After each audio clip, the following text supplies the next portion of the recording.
Good evening and welcome to Gravitas. I'm Palki Sharma, Upadhyay. Let's get started.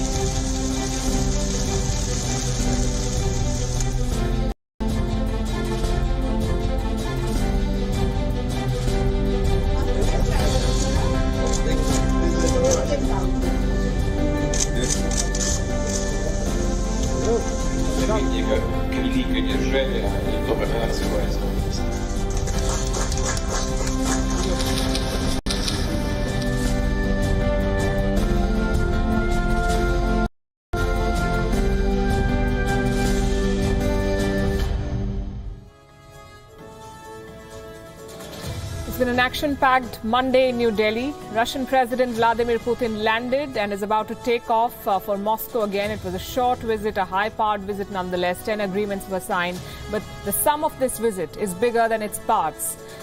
Remember, this is a time when Russia is dealing with a very critical situation in Ukraine with 100,000 soldiers at the border with Ukraine.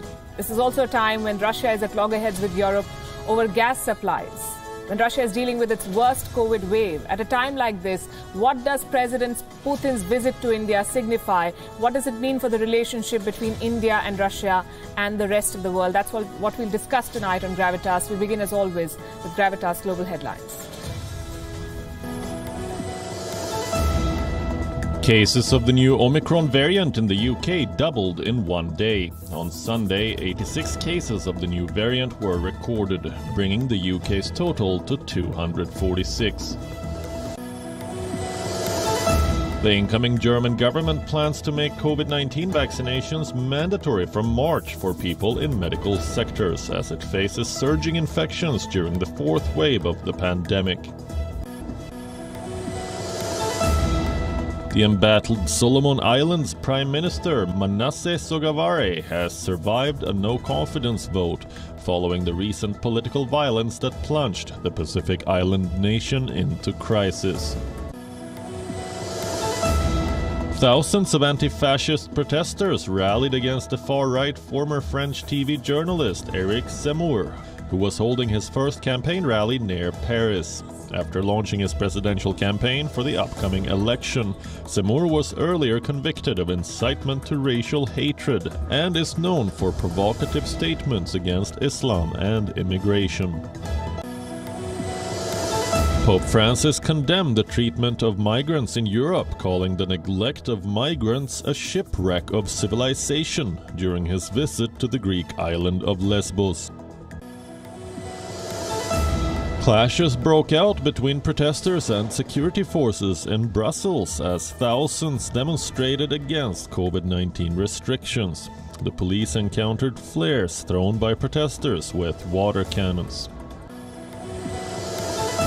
Indonesia's Semeru volcano erupted again this morning, following an eruption over the weekend which killed 14 people, forcing rescuers to suspend the search for survivors. India have completed a comprehensive 372-run victory against New Zealand in the second test in Mumbai. Off-spinner Jayant Yadav struck 4 times on the fourth morning as the Kiwis were bowled out for 167 from their overnight score of 140 for 5. This is India's biggest ever test win by runs and their 14th consecutive test series win on home soil going back to 2012.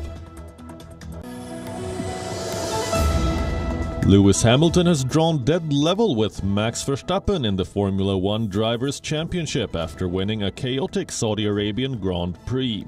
The two title rivals were involved in several coming-togethers throughout a race that featured 2 red flags and 3 restarts. But Hamilton eventually kept his cool to set up a winner-take-all finale in Abu Dhabi next week.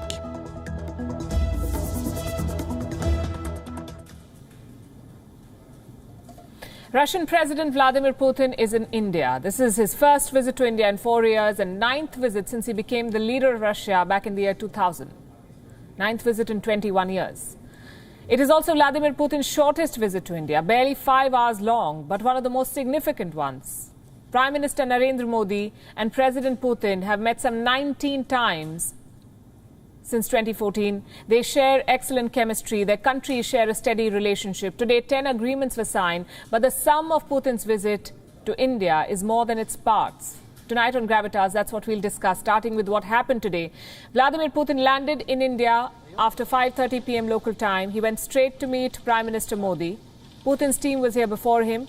Russian ministers met with their Indian counterparts. They reviewed the bilateral partnership. They finalized key agreements. When the two leaders met, Prime Minister Modi highlighted the progress the India-Russia relationship has made. Covid की चुनौतियों के बावजूद भारत और रूस के संबंधों की रफ्तार में कोई बदलाव नहीं आया है।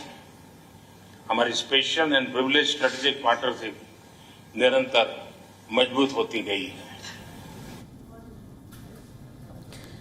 What was Vladimir Putin's response to this? The Russian president called India a quote-unquote great power and a trusted friend. Hold talks every year, taking turns in India and in Russia. Unfortunately, we had to skip last year because of the pandemic. This time, it was our turn to travel to India, so I would like to thank you for the invitation. We perceive India as a great power, friendly nation and time-tested friend. That's what the leaders said for the cameras. But what happened behind closed doors?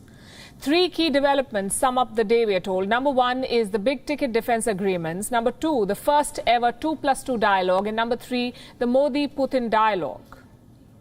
Let's tell you about them all. First, the key defense deals. 2 big takeaways on this front. One is a defense joint venture. Russian AK-203 rifles will be made in India. These are assault rifles. The AK-203 can shoot targets up to 300 meters. More than 600,000 guns will be made in India's biggest state, Uttar Pradesh. These weapons will be supplied to the Indian army. The deal is worth more than 5,000 crores. That's more than $600 million. Then we come to the second takeaway. India and Russia have extended their military cooperation for another 10 years. What does that mean? It means that for the next 10 years, India will have access to advanced weapons from Russia. Remember, Russia is India's biggest arms supplier, accounting for more than 60% of India's defense imports. The value of defense deals between the two countries is set to cross $16 billion. Now they've extended the cooperation for a decade. So it's clear that India will keep buying Russian arms. India's Defence Minister Rajnath Singh left no ambiguity on this front. India-Russia defence engagements progressed in an unprecedented manner in recent times. We hope that Russia will remain a major partner for India in these challenging circumstances. As far as defence procurement goes, Russia remains a critical source for India. That's why the S-400 deal remains on track. The deliveries began last month, despite the threat of American sanctions. By the end of this year, India should have its first S-400 ready to deploy. But Russia fears that the US is trying to undermine the Delhi-Moscow relationship. We witness attempts on the part of the United States to undermine this cooperation and to make India obey the American orders, to follow the American vision of how this region should be developed.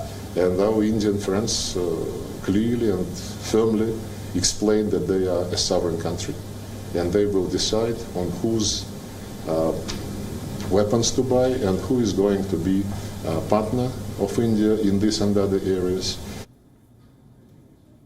Now, Russian weapons have always been a bone of contention for America. The US has a law called CAATSA. It basically allows American lawmakers to sanction countries that buy Russian weapons. Turkey bought the S-400 and America sanctioned it. Will they do the same with India? Well, there are reports of a waiver, but so far Washington has been silent about it. And it looks like India is not too worried about the US at this point. India is going ahead with the S-400 payments. The Biden administration will have to live with this, and with India's deepening ties with Russia. They held their first 2+2 meeting today, India and Russia. What is 2+2? This is a format of high-level engagement where the foreign and defense minister from both sides sit down for talks. So 2 ministers from each country, that's why it's called 2+2. It's a format that India has used to engage with the US. And now it's doing the same with Russia. Washington will not be thrilled about it, but that's how it is. So what happened at the 2+2 meeting? Listen to this. I'm convinced the dialogue between the defense authorities of the two countries will significantly contribute to ensure global and regional security. What about India? From India's perspective, ties with Russia are significant. External Affairs Minister S. Jaishankar shared an entire list of key issues where India and Russia have synergy. The long-standing challenges remain even as new ones emerge. Prominent among them are terrorism, violent extremism and radicalization.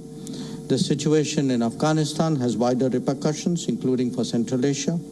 West Asia or the Middle East continues to present hotspots.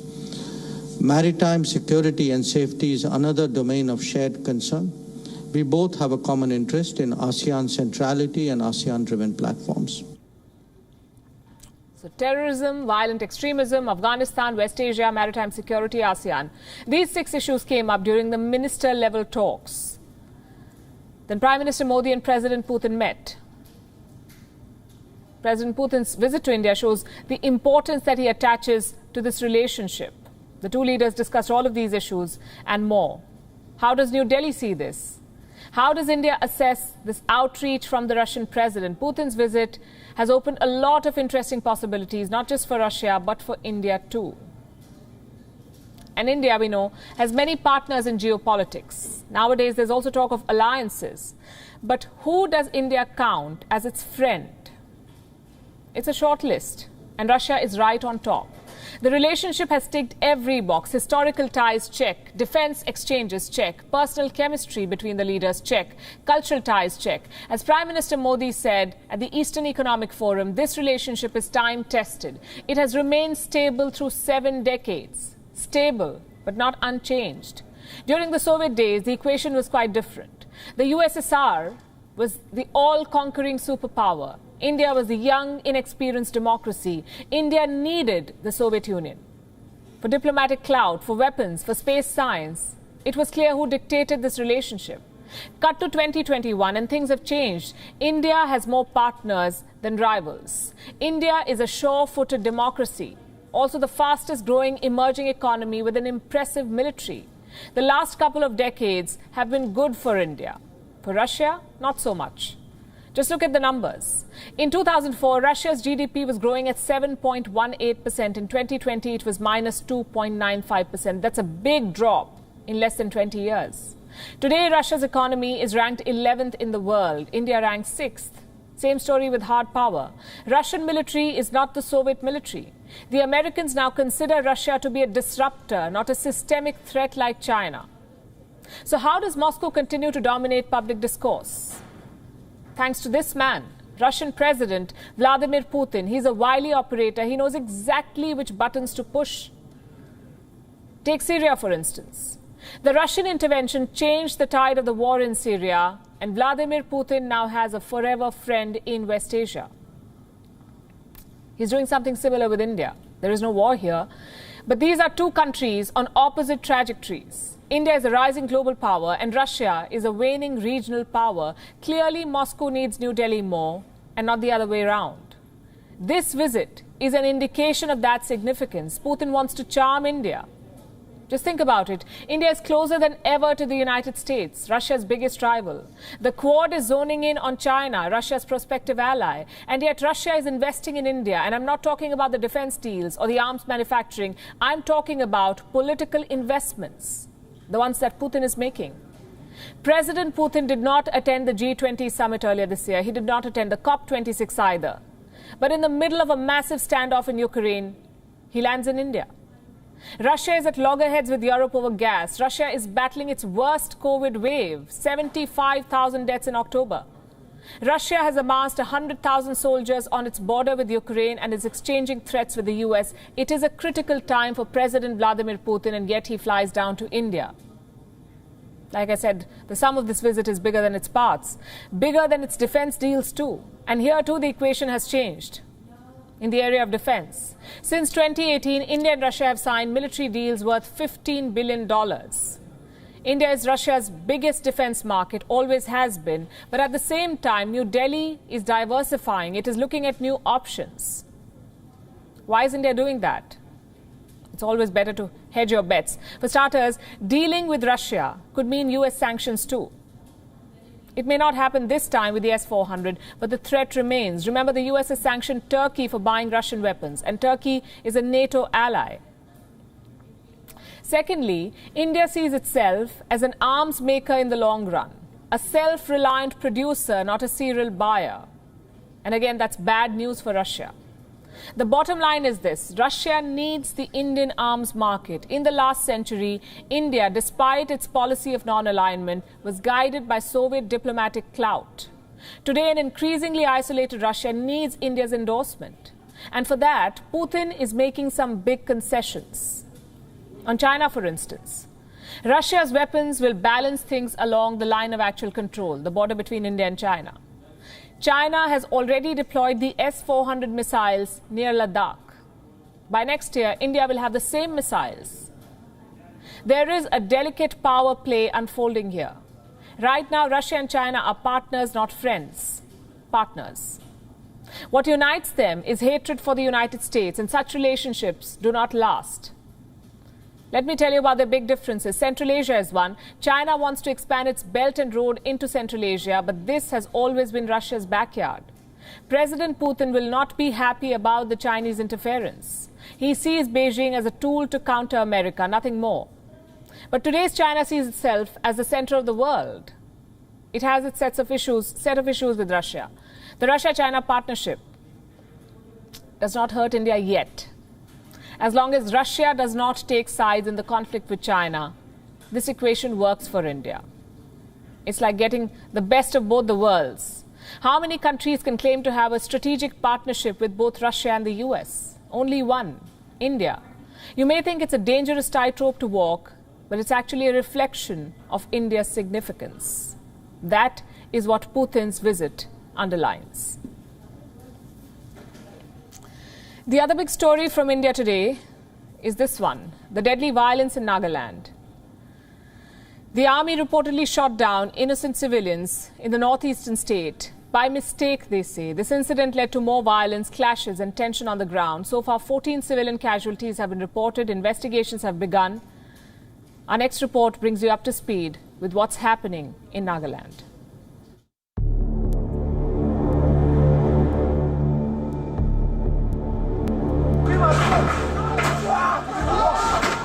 Tensions are high in Nagaland.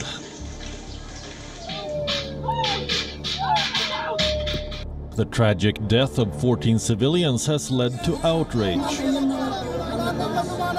The Indian Army is facing scrutiny.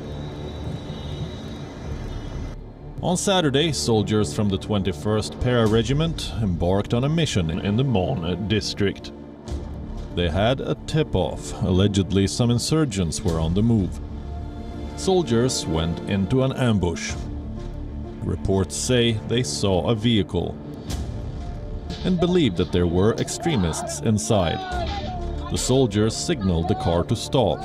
It did not. The soldiers opened fire. 6 men died on the spot. 2 others were wounded. They all turned out to be unarmed mine workers. Some reports say this operation was a botch-up. The deaths ignited public anger. The violence spilled over into Sunday. A mob surrounded the security forces. Some even converged on the Assam Rifles camp. The mob set buildings on fire. Military vehicles were torched. The Indian Army says it had no option but to fire on the mob in self-defense. 8 more civilians have died in the subsequent violence. The security forces suffered losses too. 1 soldier died in the clash. The Indian Army was quick to announce an investigation. India's Home Minister Amit Shah spoke in the Parliament today and expressed regret at this turn of events. Bharat सरकार नागालैंड में हुए इस दुर्भाग्यपूर्ण घटना पर अत्यंत खेद व्यक्त करती है और मृतकों के परिवारों के प्रति गहरी संवेदना व्यक्त करती है। इस संदर्भ में एक विशेष जांच टीम SIT का गठन किया गया है, जिसे 1 माह के अंदर जांच पूरी करने के निर्देश दिए गए हैं। अभी स्थिति तनावपूर्ण लेकिन नियंत्रण में बनी हुई है। यह निर्णय लिया गया है कि सभी एजेंसियों को यह सुनिश्चित करना चाहिए कि विद्रोहियों के खिलाफ अभियान चलाते समय भविष्य में ऐसी कोई दुर्भाग्यपूर्ण घटना की पुनरावृत्ति न हो। Back in Nagaland, politicians on all sides have condemned the violence. The local police has launched an investigation of its own. It has filed a suo motu first information report. While these investigations will take their course, the immediate focus and challenge is to maintain peace on the ground. Bureau Report, World is One.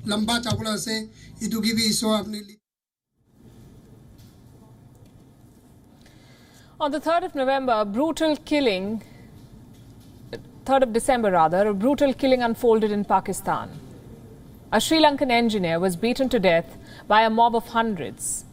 His name was Priyanta Kumara, a resident of the Gampaha district near Colombo. He'd been living in Pakistan since the year 2010, working as the general manager of a garments factory. Last Friday, he was lynched by his own factory workers. The images we are about to show could be disturbing. They're from Sialkot, where this gruesome lynching took place. The violent mob of more than 100 people mercilessly thrashed this man, Priyanta Kumara. They dragged his body to a nearby road and burnt him alive. A post-mortem report has revealed that all his bones had been broken and 99% of his body was burnt. What was Priyanta Kumara's crime? An alleged act of blasphemy. The slain Sri Lankan national had apparently removed Islamic posters from the walls of the factory he was running. But before a case could even be registered against him, before a court trial could even begin, Priyanta Kumara was killed by a bloodthirsty mob. His killing has sparked global outrage because this is the second violent run-in for Sri Lanka in Pakistan. In 2009, a bus carrying the Sri Lankan cricket team was attacked by Lashkar-e-Toiba terrorists. At least 6 players were wounded. 12 years later, a Sri Lankan national has been burnt alive in broad daylight. Who should be blamed for this crime? Did the factory workers act in a fit of rage? Did someone instigate them? There's no clarity yet, but initial reports point at the involvement of Tehreek-e-Labbaik Pakistan, the TLP, a radical Islamist outfit. The same outfit that Islamabad recently struck a peace deal with, the government of Pakistan. They struck a deal with this group. According to reports, the posters Priyanta Kumara allegedly removed were published by the TLP. And the factory workers saw him do this. They informed local members of the Tehreek-e-Labbaik, who then gathered outside the factory and instigated the workers to carry out the crime. This is what the report says. Say videos from the crime scene even showed the mob raising slogans in favor of the TLP. But the government of Pakistan has been in absolute denial about all of this. It has made several arrests, yes, but it is yet to acknowledge the TLP's involvement in this killing. When asked to clarify, the Defence Minister of Pakistan said the TLP cannot be blamed because such quote-unquote murders take place when people get emotional. Exact words spoken. Listen to this. देखिए, आप जो कह रहे हैं कि TLP के देखिए वजूहात आपको भी पता है, बच्चे हैं, बड़े होते हैं, इस्लामी दीन है, सोच ज़्यादा जोश में आ जाते हैं, जज्बे में को काम कर लेते हैं। इसका ये मतलब नहीं कि ये किया तो ये हो गया। ये हर एक अपनी एक सोच है। वहाँ पर लड़के इकट्ठे हुए, उन्होंने इस्लाम का नारा लगाया कि इस्लाम के ख़िलाफ़ काम, ये जज्बे में आ गए, काम हो गया अचानक। तो इसका ये मतलब नहीं है कि सब कुछ बिगड़ गया। प्लीज़ आप ज़रा लोगों को भी समझाएं कि नौजवान हैं, जज्बे में आते, दीन में मैं भी जज्बे में आऊँगा, गलत काम कर सकता हूँ, लेकिन ये मकसद नहीं है कि पाकिस्तान जो है तबाही की तरफ जा रहा है। You heard that. This is Pakistan's defense minister. He compared the mob to children, to young boys who can get emotional. Do the people of Pakistan agree with this assessment? Thankfully, they don't. The civil society in Pakistan is strongly protesting this killing. Demonstrations are being organized in Lahore and Karachi. Protesters are slamming the government of Pakistan for its quote-unquote inaction. They're asking the Imran Khan government to take stricter measures in order to stop people from misusing Pakistan's notorious anti-blasphemy laws. You must listen to a few voices. The people who killed them, that was for bad intention, and they were just people who didn't want to work, and he just asked them to work honestly, so they killed him on the pretext of blasphemy. This law is being abused by such people, and nobody should take law into his hand. Nobody is allowed to take law in his hand. He should go to police, he should go to courts. Somebody can just pass the word around that this man has committed blasphemy. So I think it's time that we looked at the blasphemy law. It's time we looked at our policies. It's time to make sure that these parties that are creating violence, that are spreading hatred, have no place in politics. They should not be allowed in politics. The bottom line is this. The killing of Priyanta Kumara should serve as a wake-up call for Islamabad. It needs to realize that striking peace deals with radicals will not bring peace. That said, this killing is also a cautionary tale for other countries where vigilante justice is on a steady rise. They should take lessons from Pakistan on what a country should not be. In Myanmar, the forgotten coup has become the new way of life.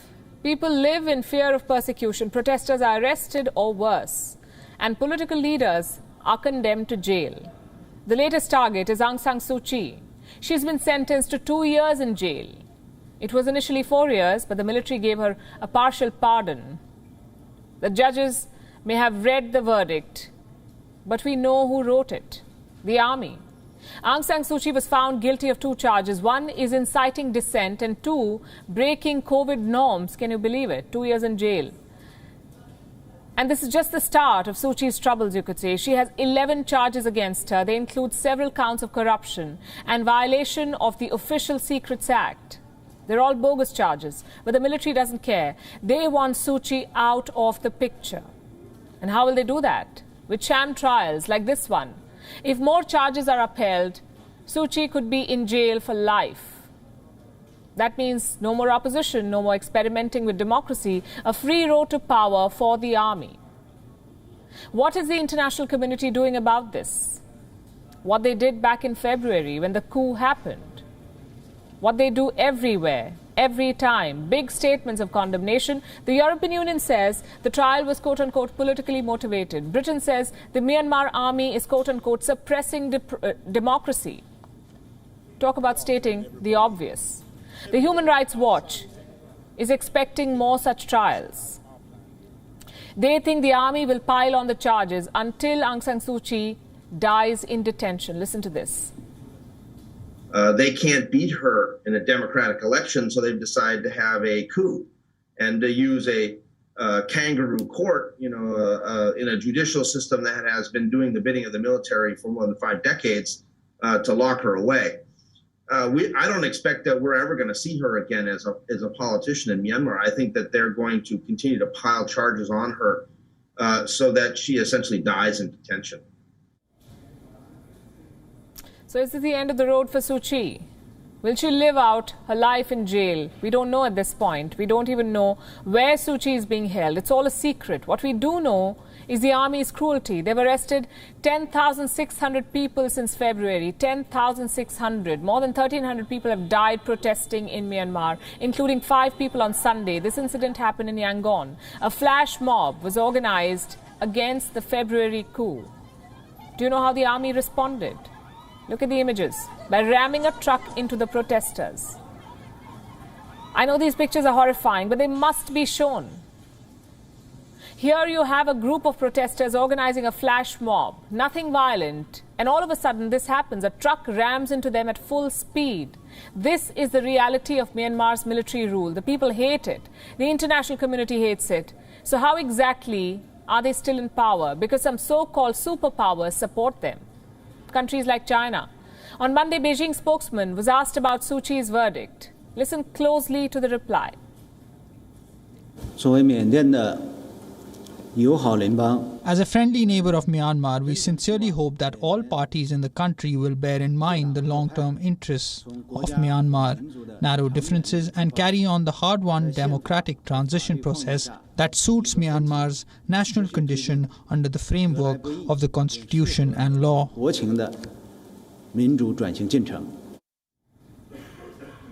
There was no criticism, no condemnation, just vague words on hard-fought democratic transition. The fact is, China has already embraced the military junta. In August, they handed over $6 million to the army. It was supposed to be development aid, but nobody knows how it was spent. Another example is Cambodia. Their prime minister wants to invite the military leaders of Myanmar to ASEAN. So you have some countries offering money and others offering recognition, basically everything the military junta wants. And this is precisely why the coup could not be reversed, because there is no leverage. Countries like Myanmar have a culture of coups. Their armies are used to power and their politicians usually play along. Think back to Suu Kyi's testimony at the International Court of Justice. She defended the genocide of Rohingya refugees. She defended the Myanmar army and its generals. And the same army had detained her for 15 years. She defended them. What's happening in Myanmar is a series of mistakes. First, by the power-hungry generals, then the greedy politicians, and finally the ignorant international community. In the end, it's only the people who suffer, always. Now, what's the most difficult conversation you've ever had? Maybe it was breaking off a relationship or telling your dad you'd crashed his car. That can be tough. Well, here's my addition to the list. Telling someone they're fired. It's not an easy conversation at all. You're laying someone off. You're cutting off their income. There is no easy way to do it, unless, of course, you're Donald Trump, in which case you say it with flair. I'm sure some of you remember this. You're fired. You're fired. You're fired. Fires. You're fired. You're fired. You're fired. Let's go. You're fired. He enjoys saying it. Trump's a natural. He fires people with ease. I dare say he makes it look fun. But our story tonight is not about Donald Trump. It's about another businessman, Mr. Vishal Garg. He's the CEO of Better.com. It's a mortgage company in the US. Last week, he became the bearer of bad news. Not for one or two, but for 900 people. 900. Vishal Garg joined a Zoom call with 900 of his colleagues. And his brief was quite simple. Fire them all. This is the second time in my career I'm doing this, and I do not want to do this. The last time I did it, I cried. This time I hope to be stronger. But we are laying off about 15% of the company. You gotta be kidding me. Efficiency and performances and productivity. All we did for the company? If you're on this call, you are part of the unlucky group being laid off. Your employment here is terminated. Frankly, that was tough to watch. 9% of a company's employees fired at once. Has to be some kind of record. But why were so many people fired in the first place? Classic business reasons: market efficiency, performance, productivity. You know how it goes. Some of you may also feel bad for the CEO. He seemed genuinely emotional, almost in tears. But listen to what he wrote about his employees. You guys know that at least 250 of the people terminated were working an average of 2 hours a day while clocking more than 8 hours a day in the payroll system. They were stealing from you and stealing from our customers who pay the bills that pay your bills. Yes, you get paid to work. No one is disputing that. But surely there are better ways to fire people. For starters, maybe don't do it ahead of Christmas. It's holiday season for people in the US and many parts of the world. People expect bonuses, not a termination letter. And secondly, don't spring it on them over Zoom calls. It's disrespectful and cruel. I mean, think about it. You put 900 people on a Zoom call, talk about the company's growth and future plans, and then you fire all of them. No warning. We've reported on many corporate failures before, but this has to be right up there purely for the apathy. And by the way, the CEO is a serial offender, we are told. Look at this email he sent to staff members.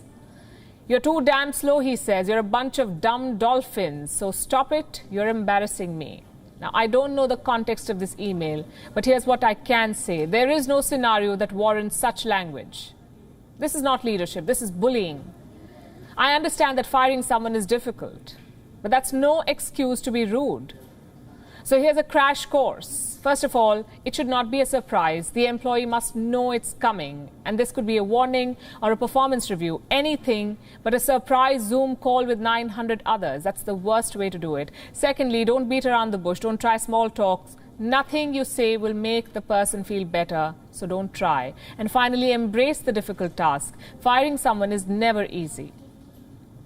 So don't expect a seamless conversation. There will be emotions, maybe a few tears or acrimony, but you have to be ready to handle it.